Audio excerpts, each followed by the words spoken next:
Did you know that the Crystal Palace, built in 1851, was a revolutionary building that changed the course of architecture? This remarkable structure is not only a symbol of the Industrial Revolution, but also a turning point in the transition from traditional to modern architecture. In the mid-19th century, architecture was undergoing a significant transformation.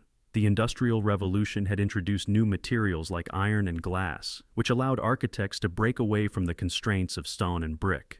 The era saw a shift from ornate historical styles towards functional designs that embrace new technology. The Crystal Palace, designed by Sir Joseph Paxton, exemplifies this shift.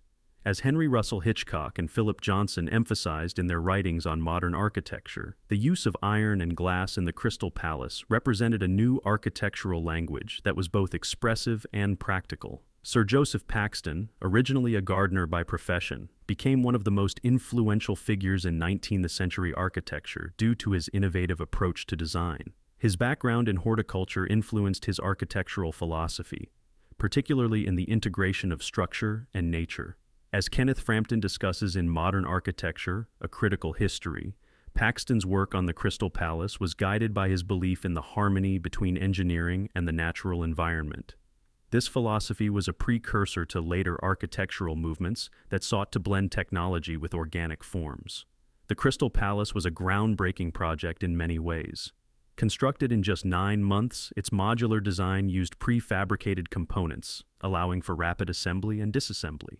The building covered 990,000 square feet and housed over 14,000 exhibitors during the Great Exhibition of 1851.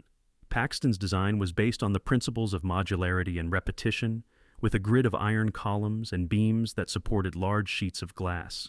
As architectural historian Rainer Banham noted in Theory and Design in the First Machine Age, the Crystal Palace was not just a building, but a machine for exhibiting, symbolizing the dawn of a new architectural era where form followed function. Paxton's Crystal Palace set a precedent for future architectural developments, influencing the design of modern exhibition spaces, shopping malls, and greenhouses. Its innovative use of materials and construction methods marked the beginning of a new age in architecture, where engineering and aesthetics were seamlessly integrated.